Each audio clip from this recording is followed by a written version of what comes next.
پێشوان سلااوان لەبێ وەک بڕیار بوو ئەمڕۆ چوارلایەنەکە لە کاتژمێر 4 لە بارگای سەرەکی بزوتنەوەی گۆڕان لە گردی زەرگەتە کۆ ببنەوە.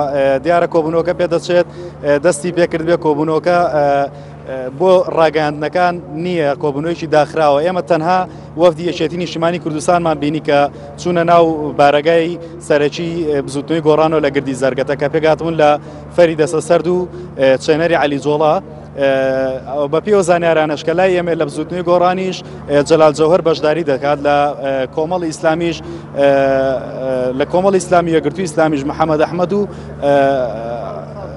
ئەوان بەشداری دەکەن لەم کۆبوونەوەدا. بەڵام تا ئێستا ڕوون نییە کۆبوونەوەکە دەستی پێکردو یان نا، چونکە هیچ کام لە ڕاگەاندەکان تام کاتە بۆیانە بۆ بچنە ناو گردی زەرگەتەوە. ئێمە پەیوەندیمان بەناوی ئەو کەسانەوە کردووە کە لە ناو گردەکان پێمان دەڵێن کە کۆبوونەوەی تێدا نیە، بەڵام وەفدەکان لەبەر چاوی خۆمانە چوونە ژوورەوە.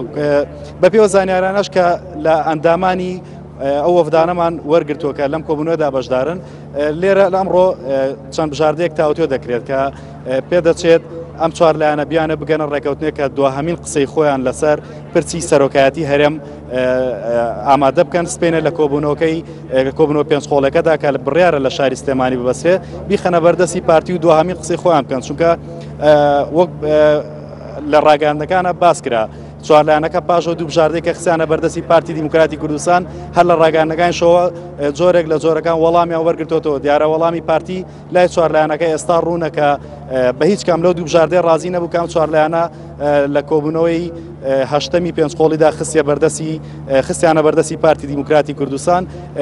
ئەم چوارلایەنە کۆبوونەوەی پێنجی مانگ و لەم کۆبوونەوەشدا دایانە بگەنە دوهەمین ڕێکەوتن کە بژاردەی دوهەمی قسەی خۆیان لەسەر وەرەقەیەک ئامادەکەن و سپێنێ پێشکەشی پارتی دیموکراتی کوردستانی بکەن.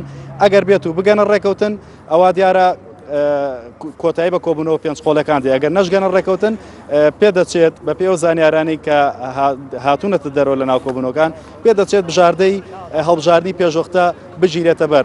پێشتری یەکێتی نیشتیمانی کوردستان لە زاری کارجەر لێپسای دەستی کارجەڕی مەکتەبی سیاسی و ڕایگەیان کە ئەگەر بێت هەڵبژاردننی پێشوەختە بکرێت یەکێتی نیشتیمانی کوردستان کاندیدی بەهێزی دەبێت بۆ پۆستی سەرۆکایەتی هەرێمی کوردستان و سێلایەنەکەی تریش نکۆلای لەوە نەکردووە کە کاندیدیان دەبێت. بۆیە پێدەچێت ئەمڕۆ دوهەمی قسەی خۆیان ئامادەکەن سپێنی لە کۆبوونەوەدا پێشکەشی پارتیکەن. ئەگەر بگەنە ڕێکەوتن کۆبوونەوەکان کۆتاییەوە ئەگەری نەگەشتنە ڕێکەوتنیش وەک باسم کرد پێدەچێت بژاردەی هەڵبژاردننی پێشوەختە بگیرێتە بەر. ئەمێ باسێکی لەوەش بکەم کە هەر بە پێی زانیاریەکان کە لە زاری بەرپرسانی پارتی دیموکراتی کوردستانەوە لە ڕاگەاندنەکان بڵاو کراتەوە، پارتی دیموکراتی کوردستان هیچ کام لەو دوو بژاردەی قبوڵ نییە، بەڵام گفتوگۆ سپێنە گفتوگۆ لەسەر بژاردەی دووەمیان دەکات کە سەرۆکی هەرێم لە ناو خەڵکەوە هەڵبژێرێت، بەڵام گفتوگۆ لەسەر دەسەڵاتەکانی دەبێت. واتە بۆ بژاردەیان ڕاستیە بەڵام بۆ مەرجەی دەسەڵاتی زیاب بکرێت، واتە سەرۆکی هەرێم دەسەڵاتی زیاب پێ بدرێت ئەو کاتە ڕازیە بن لە ناو خەڵکەوە بژێرێت، ئەگەر نا بە هیچ کام لە بژاردەکانی ئەم چوارلایەنە قایل نین. سپاس بۆ هاوکار یاسین پەیامنێرمان لە